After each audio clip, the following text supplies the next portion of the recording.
आगाज भी लोकल है।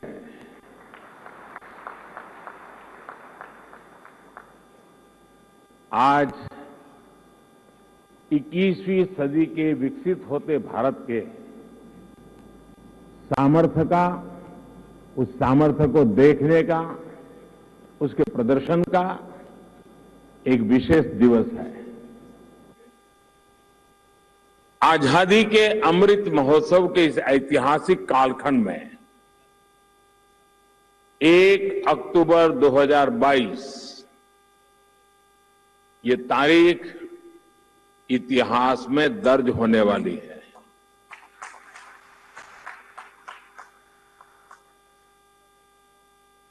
दूसरा, ये नवरात्रि का पर्व चल रहा है, शक्ति उपासना का पर्व होता है और 21वीं सदी की जो सबसे बड़ी शक्ति है, उस शक्ति को नई ऊंचाई पर ले जाने का आज भी आरंभ हो रहा है। आज देश की ओर से, देश की टेलीकॉम इंडस्ट्री की ओर से 130 करोड़ भारतवासियों को 5G के तौर पर एक शानदार उपहार मिल रहा है। 5G देश के द्वार पर नए दौर की दस्तक लेके आया है। 5G अवसरों के अनंत आकाश की शुरुआत है। मैं प्रत्येक भारतवासी को इसके लिए बहुत बहुत बधाई देता हूं। साथियों, मैं गौरव से भरे इन क्षणों के साथ ही मुझे खुशी इस बात की भी है कि 5G की शुरुआत में ग्रामीण स्कूलों के बच्चे भी हमारे साथ सहभागी हैं, गांव भी सहभागी है, मजदूर गरीब भी सहभागी है। अभी मैं यूपी के ग्रामीण स्कूल की बेटी 5G होलोग्राम टेक्नोलॉजी के जरिए रूबरू हो रहा था। जब मैं 2012 के चुनाव में होलोग्राम लेकर के चुनाव प्रचार कर रहा था तो दुनिया के लिए अजूबा था। आज वो घर घर पहुंच रहा है। मैंने महसूस किया कि नई तकनीक उनके लिए किस तरह पढ़ाई के मायने बदलते जा रही है। इसी तरह गुजरात, महाराष्ट्र, ओडिशा के गांवों के सुदूर स्कूल तक 5G के जरिए बच्चे बड़े बड़े विषयों के साथ क्लास में नई नई चीजें सीख रहे हैं। उनके साथ नए दौर की क्लास का हिस्सा बनना, ये वाकई बहुत रोमांचित करने वाला अनुभव है।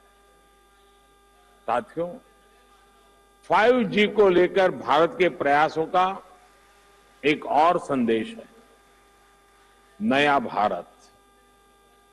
टेक्नोलॉजी का सिर्फ कंज्यूमर बनकर नहीं रहेगा, बल्कि भारत उस टेक्नोलॉजी के विकास में, उसके इम्प्लीमेंटेशन में बहुत बड़ी एक्टिव भूमिका निभाएगा।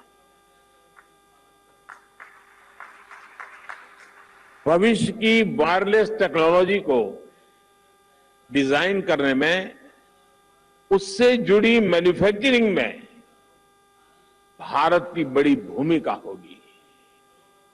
2G, 3G, 4G के समय भारत टेक्नोलॉजी के लिए दूसरे देशों पर निर्भर रहा, लेकिन 5G के साथ भारत ने नया इतिहास रच दिया है। 5G के साथ भारत पहली बार टेलीकॉम टेक्नोलॉजी में ग्लोबल स्टैंडर्ड तय कर रहा है। भारत लीड कर रहा है। आज इंटरनेट का इस्तेमाल करने वाला हर व्यक्ति इस बात को समझ रहा है कि 5G इंटरनेट का पूरा आर्किटेक्चर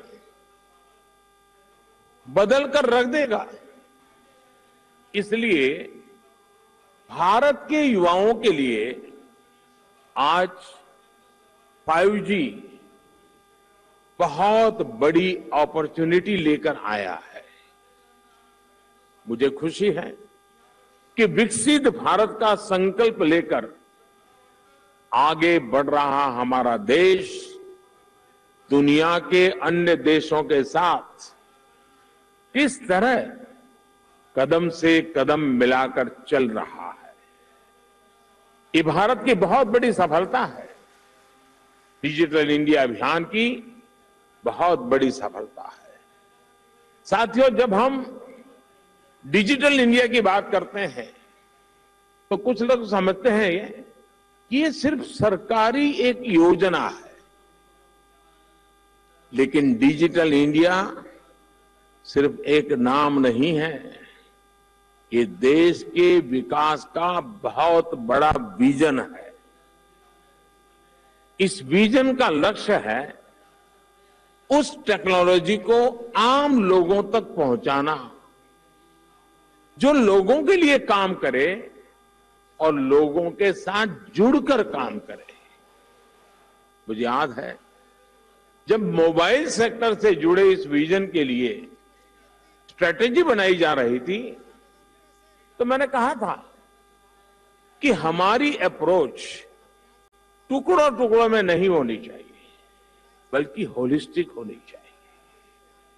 डिजिटल इंडिया की सफलता के लिए जरूरी था कि वो इस सेक्टर के सभी आयामों को एक साथ कवर करे। इसलिए हमने 4 पिलर्स पर और 4 दिशाओं में एक साथ फोकस किया। पहला, डिवाइस की कीमत। दूसरा, डिजिटल कनेक्टिविटी। तीसरा, डेटा की कीमत। चौथा, और जो सबसे जरूरी है, डिजिटल फर्स्ट की सोच।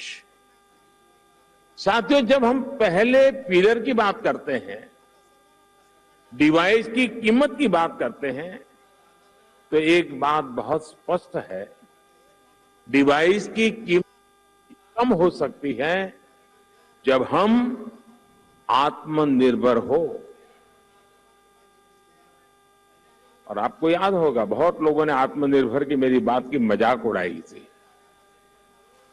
2014 तक हम करीब 100% मोबाइल फोन आयात करते थे, विदेशों से इंपोर्ट करते थे।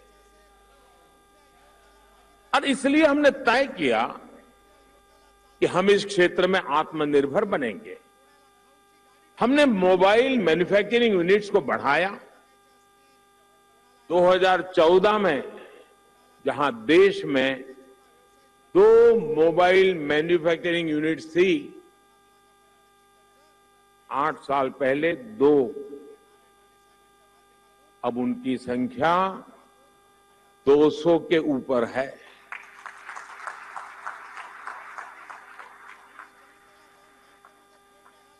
हमने भारत में मोबाइल फोन के उत्पादन को बढ़ाने के लिए इंसेंटिव दिए, प्राइवेट सेक्टर को प्रोत्साहित किया।